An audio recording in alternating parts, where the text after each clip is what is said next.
నారాయణమూర్తి గారు good morning అండి.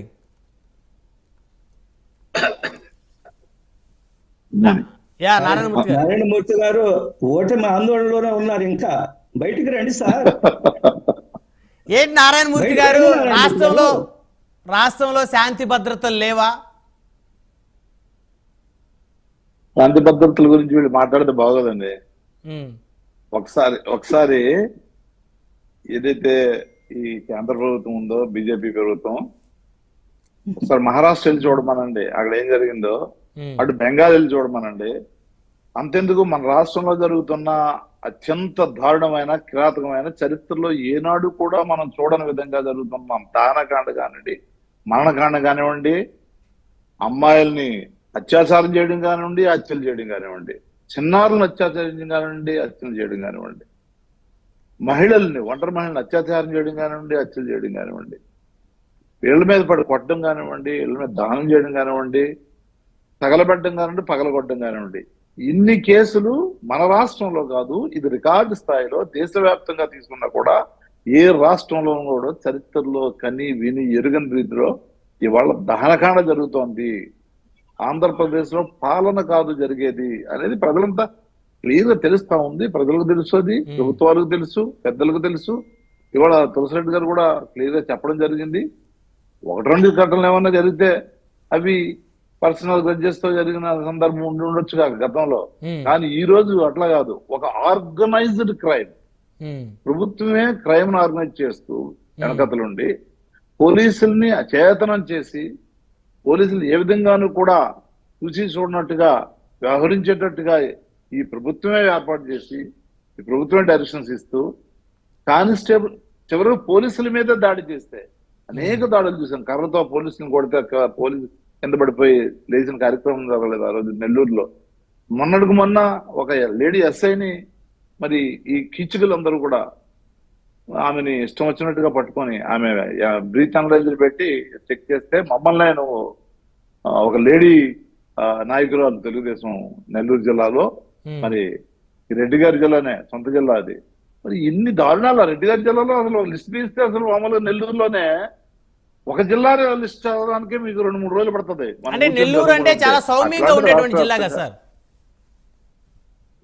నెల్లూరు అంటే చాలా ప్రశాంతంగా సౌమ్యంగా ఉండే జిల్లా కదా.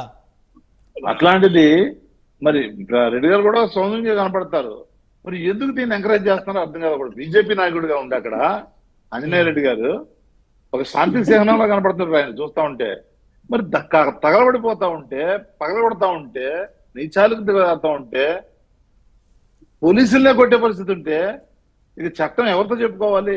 చట్టం వీళ్ళు చుట్టంగా చేసుకొని పెద్దల కోసమే, అంటే పార్టీలో పెద్దల కోసం లేదా పోలీస్ వ్యవస్థలో పెద్దల కోసమే ఈ వ్యవస్థలు ఉన్నట్టు, ఈ రాష్ట్రం ఉన్నట్టు, ఆ జిల్లా ఉన్నట్టు, ఆ జిల్లాలో ఉన్న సంపద ఉన్నట్టు వాళ్ళు దోచుకోవడానికి, వాళ్ళు పెట్టుకోవడానికి తప్ప ప్రజల కోసం కాదు అనేటటువంటి చిహ్నాన్ని, సంకేతాలను వీళ్ళు క్లియర్ గా మరి ప్రజలకు ఇస్తా ఉన్నారు. అంటే ఎంత నీచమైన పాలన మరి ఎక్కడైనా ఉంటుందా?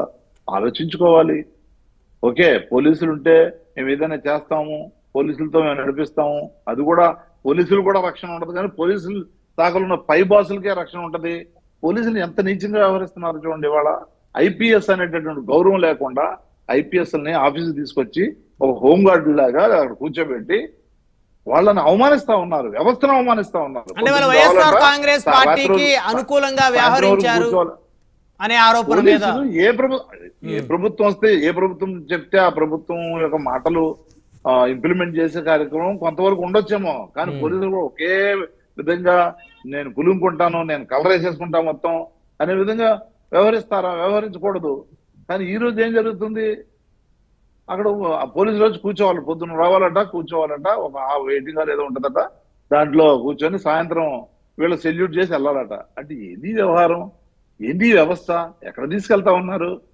ఒక పక్కనేమోనే బెంగాల్లో జరిగిన దానికి దేశం అంతా కూడా తగలబడిపోతా ఉంది, నిరసనల కార్యక్రమం జరుగుతూ ఉంది.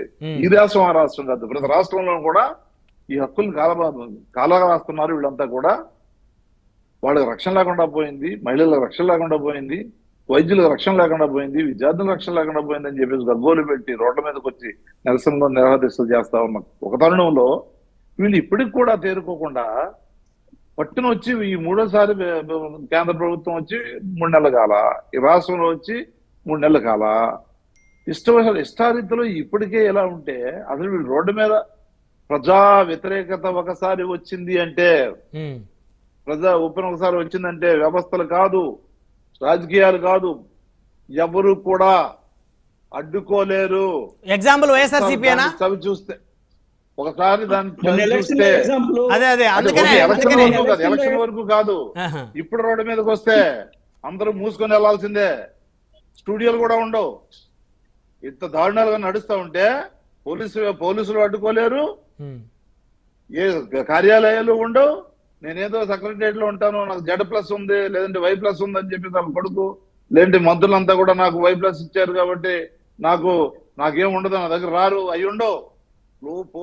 ప్రజలే ఆగ్రహంతో గాన ఒకసారి రోడ్డు మీదకి వస్తే రెచ్చగొడుతున్నారా మీరు ప్రభుత్వం మీదకి ప్రజల్ని? మేము రెచ్చగొట్టడానికి ఏం మిగిలింది అక్కడ? మీరు అంటున్నారు కదా Z+ ఉన్నా Y+ ఉన్నా ప్రజలు రగిలిపోతా ఉన్నారు. 4th ఎస్టేట్ కూడా చూడాలది.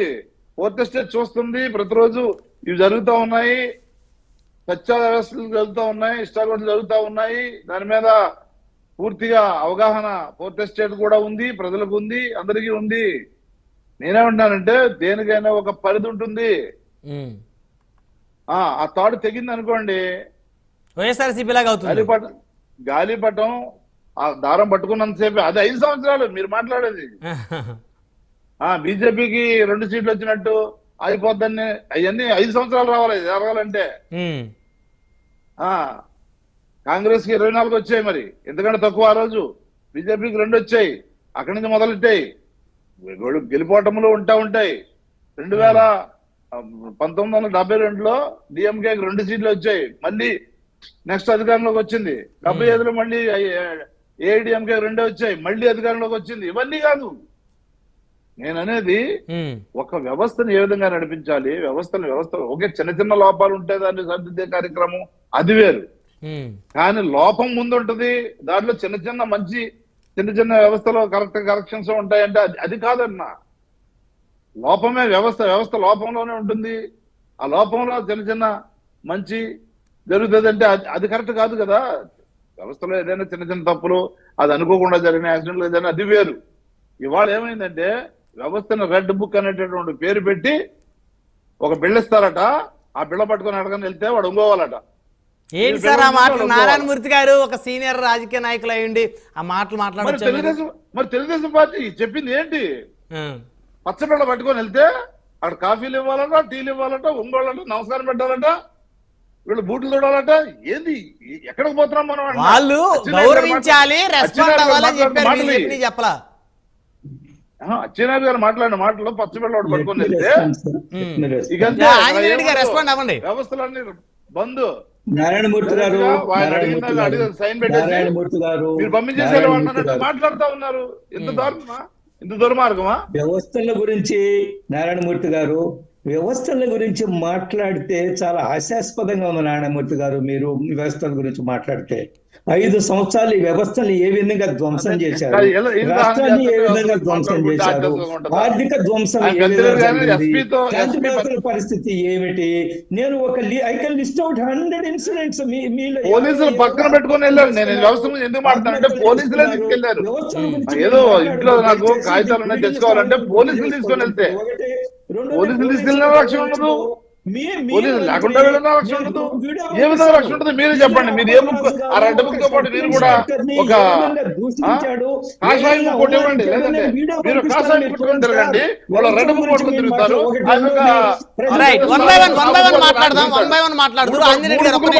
నారాయణమూర్తి గారు రెడ్ బుక్ చూసి భయపడుతున్నారా? ఎందుకు భయపడతారండి? పోలీసులకు ఆల్రెడీ ఆ రెడ్ బుక్ ఏంటి, ఈ బ్లాక్ బుక్ ఏంటి, ఈ కాషాయం బుక్ అన్ని అర్థమైపోయింది. బుక్కుల్ని మంటల్లో తగలబెట్టేస్తారు. ఒక పరిధి ఉంటే దానికి ఏదైనా గౌరవం, మర్యాద ఉంటది. ప్రజలకే రక్షణ లేనప్పుడు ఆ ప్రజలు ఎందుకు వీళ్ళని క్షమిస్తారు? ఎన్నికల ముందు ఇదే రెడ్ బుక్ మీద హాస్యాస్పదంగా మాట్లాడిన వైకాపా ఆ పార్టీ నాయకులు, ఎమ్మెల్యేలు, ఆ రోజు మంత్రులు, ఈ రోజు ఆ రెడ్ బుక్ పదే తలుచుకుంటా ఉన్నారు. అది ప్రజల మీద రుద్దుతా ఉంటే తలుచుకోవడం ఏంటి? నాకు అర్థం కాదు. మీరు మరి